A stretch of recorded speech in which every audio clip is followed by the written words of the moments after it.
Hello friends, स्वागत है आपका हमारे YouTube channel the mysterious world में।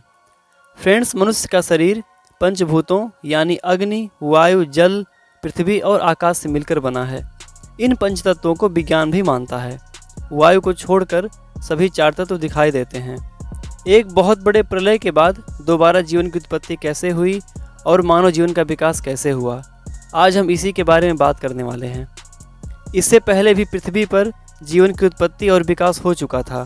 करोड़ों वर्षों तक वे जीव धरती का सुख भोगते रहे, लेकिन जीवन की उत्पत्ति कैसे हुई, कहाँ हुई, उनका जन्म किन तत्वों से हुआ और सर्वप्रथम किस जीव की उत्पत्ति हुई, और ऐसी कौन सी घटना हुई कि धरती से जीवन ही खत्म हो गया, इसकी एक विस्तृत जानकारी पिछले वीडियो में दी गई है, जिसको आप ऊपर आई बटन पर क्लिक करके देख सकते हैं। इसका लिंक नीचे डिस्क्रिप्शन में दिया गया है। और अगर आपने अभी तक हमारा चैनल सब्सक्राइब नहीं किया है तो फटाफट से इसे सब्सक्राइब करें और साथ में बेल आइकन को जरूर दबाएं। फ्रेंड्स, धरती पर इतने बड़े एस्टेरॉयड के गिरने से बहुत बड़ा महाप्रलय आ चुका था। हर तरफ बस जानवरों के मृत शरीर और पेड़ पौधों के जर्जर रूप दिख रहे थे। इस महाप्रलय से धरती की कुल 90% प्रजाति पूरी तरह खत्म हो गई थी, और जो 10% जीव धरती पर बच गए थे, उनमें से भी सिर्फ वही जीव जिंदा रह सके जिनका वजन बहुत हल्का था और उनका आकार बहुत छोटा था। वे जीव जमीन के अंदर रहते थे। इसका कारण यह था कि महाप्रलय में लाखों की संख्या में जीव मारे जा चुके थे और पेड़ पौधों की सारी आबादी जलकर राख हो चुकी थी, जिसके चलते यहाँ जो बड़े और विशालकाय जीव जीवित बच गए थे, उन्हें भरपूर मात्रा में खाना पीना ना मिल सका और धीरे धीरे इनकी मृत्यु हो गई। लेकिन यह महाप्रलय किसी अन्य जीव के लिए फायदेमंद साबित होने वाला था। धरती पर डायनासोरों का अंत छोटी प्रजातियों के लिए सुनहरा अवसर लेकर आया, और वह प्रजाति थी मैमल्स। ये वही मैमल्स थे जो डायनासोर से छिपकर जमीन के अंदर रहते थे। उनका यही जीवन उनके लिए वरदान साबित हुआ। महाप्रलय के बाद जब धरती पर उनके खाने के लिए कुछ नहीं बचा, तो ये जीव सब कुछ खाना शुरू कर दिए।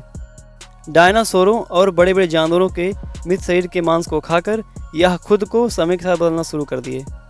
ये जीव डायनासोरों की तरह अंडे नहीं देते थे, बल्कि ये स्तनधारी जीव बच्चे पैदा करते थे।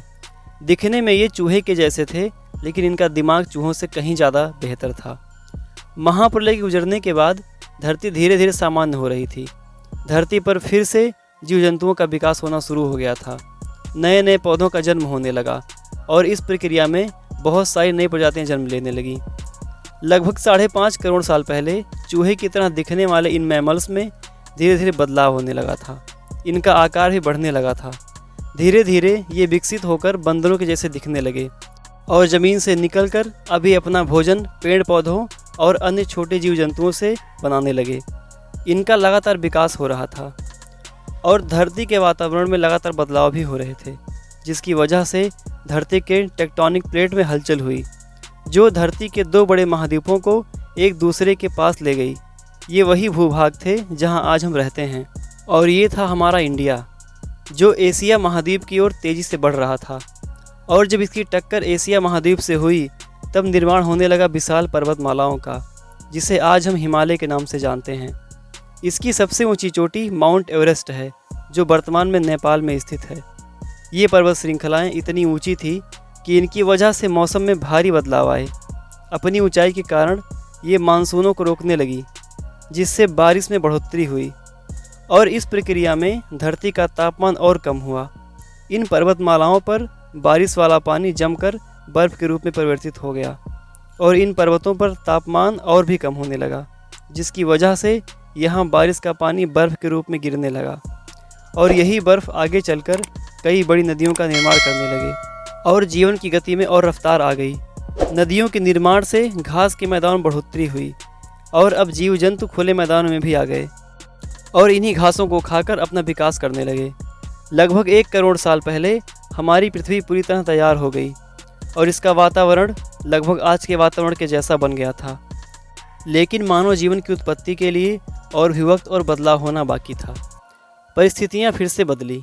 लगभग 40 लाख साल पहले धरती के टेक्टोनिक प्लेट में फिर से हलचल हुई, और अफ्रीका के पूर्वी इलाके में एक नए पर्वत का निर्माण हुआ।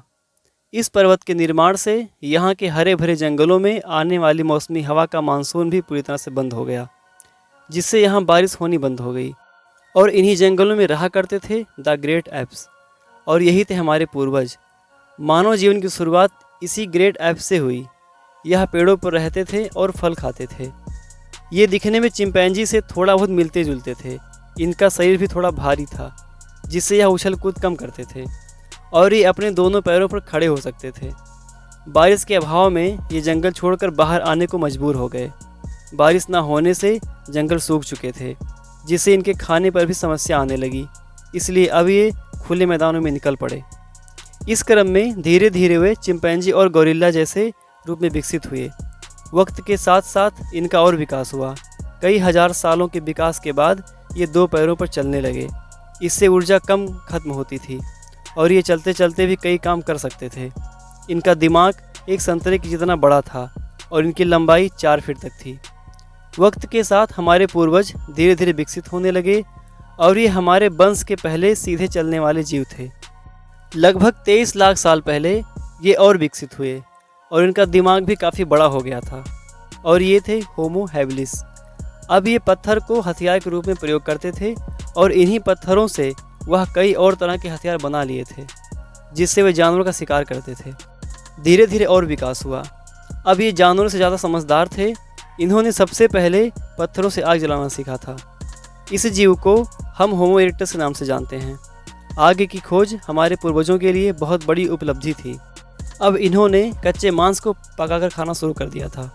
खाना पकाकर खाने से इनकी ऊर्जा जो चबाने में खर्च होती थी वह अब बचने लगी और इन्होंने वो ऊर्जा खुद को और विकसित करने में लगा दी।